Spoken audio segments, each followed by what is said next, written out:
Friday favorites are live. This is actually the second time I am recording this.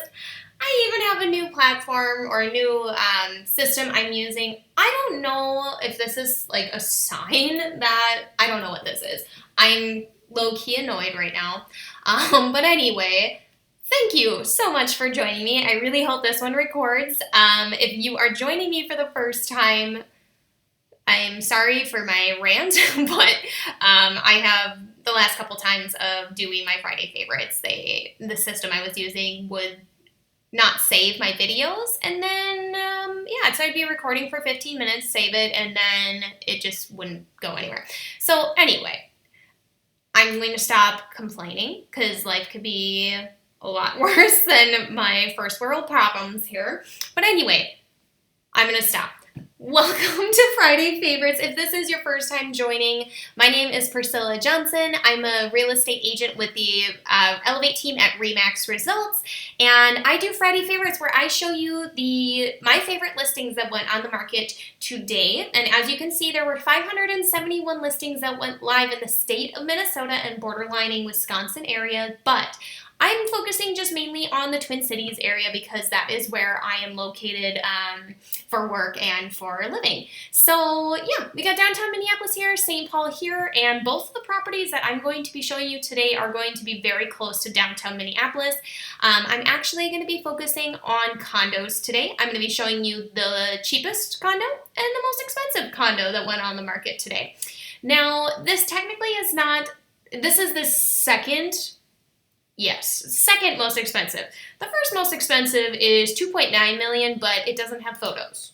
So that'd be a very boring review of that property. So we are actually going to head to this first property here. It is a 3-bedroom, 3-bathroom converted mansion in the Kenwood neighborhood.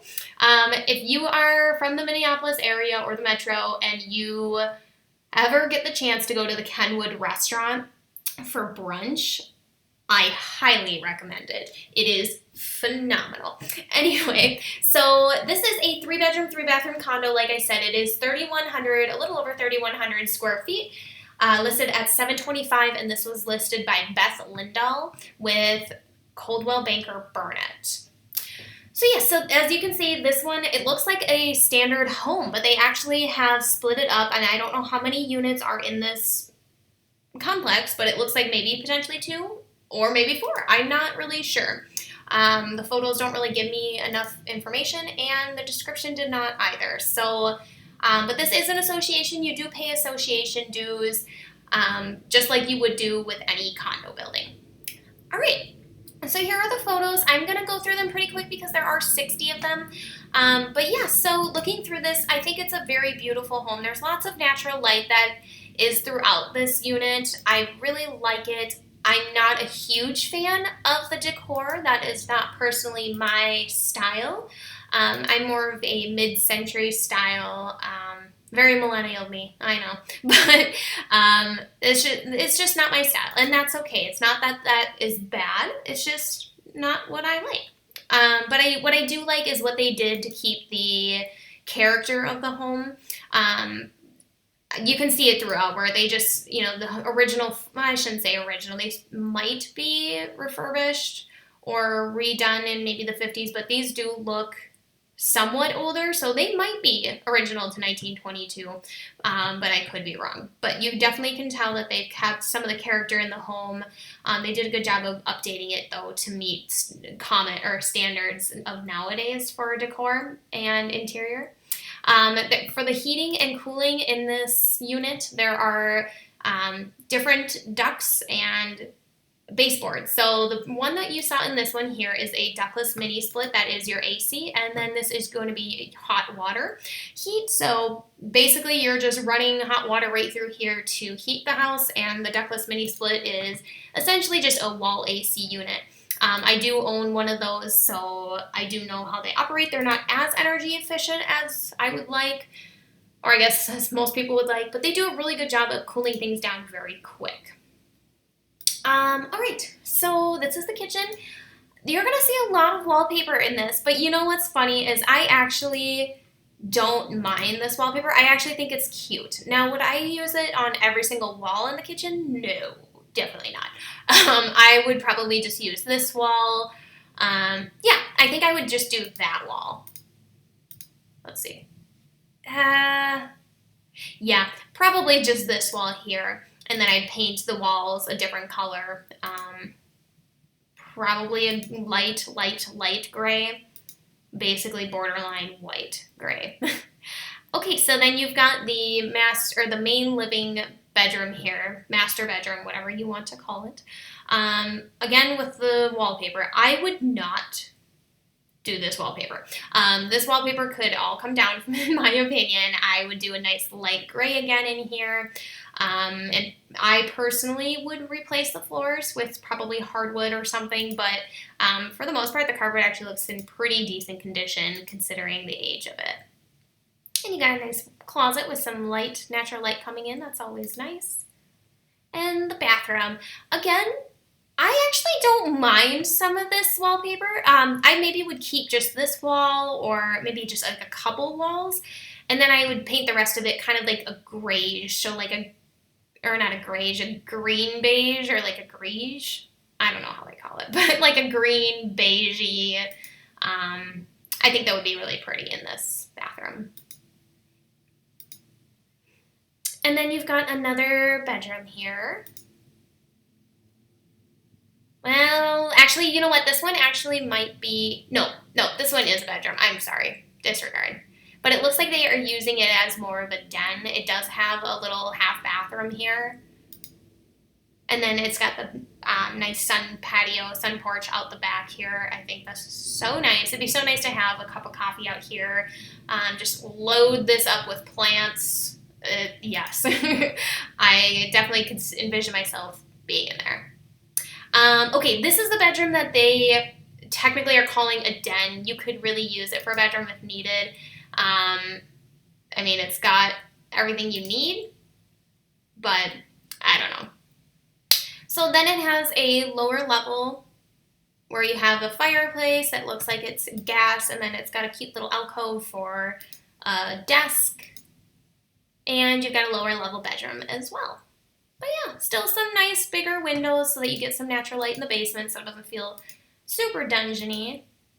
And then your lower level bedroom with a nice pocket doors.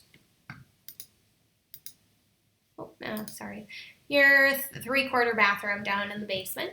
So you could really have this as another living space for guests or anyone who comes over, and they could have their own space down there. And then you have the backyard. And you do get one parking spot. I'm assuming it's this one. I do think that this upper level is a condo, and they might have the 2 car. So there only might be 2 units in here.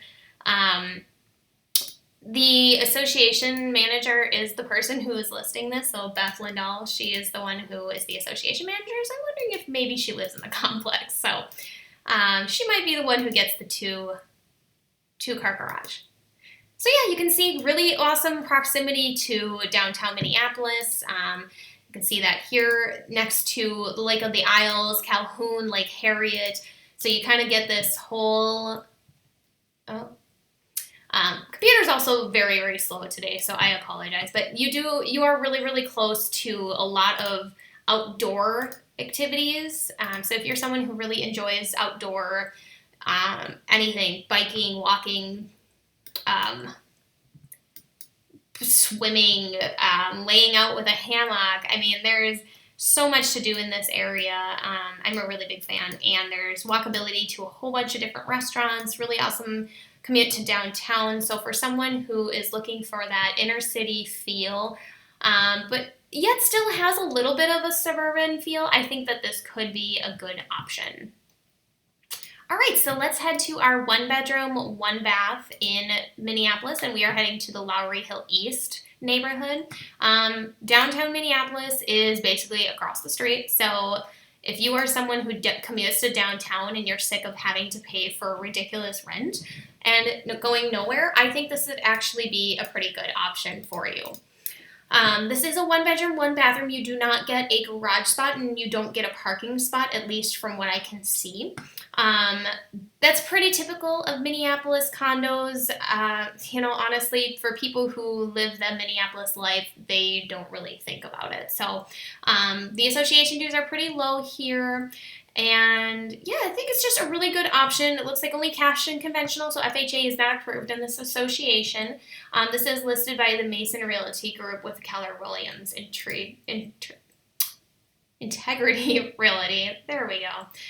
All right, so here are the photos. Again, this is a 1-bedroom, 1-bath, 449 square foot home, so a little bit smaller than the one we were just in, but I don't think it lacks on charm any way, shape, or form.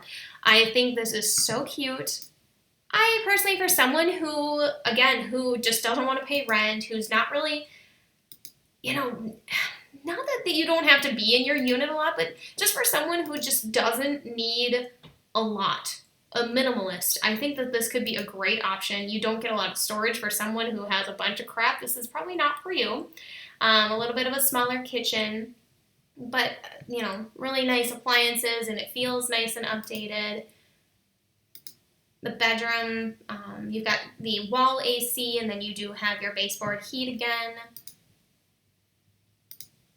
And then you've got in-unit laundry, which this is a pretty uncommon thing, especially in condo buildings of older age. Now, I do think that this is a washer-dryer combo because I don't think that there is room for two. I could be wrong, but I think this is a combo. I don't think there's anything wrong with that. I've personally never used one before, but I know that to utilize space, people do that. But yeah, so there's your bathroom. And the exterior, I just really think that this building is gorgeous. I love the columns and the balconies. I love the brick, the roofing ledges that are coming over here. I just think it's a very cool, architecturally beautiful condo complex. So yes, well, thank you all so much for joining. I hope you all have a wonderful weekend. Doesn't look like it's going to be as great tomorrow for weather, but we need the rain. Sunday looks absolutely beautiful. If I don't have to take out my client on Sunday, I'm actually going to be hopefully on a boat with some friends. If you are watching this, friends, thank you again so much for another invite on your boat. Always a good time. So yeah, I hope you all have a great weekend, and we'll see you next Friday. Fingers crossed that this saves.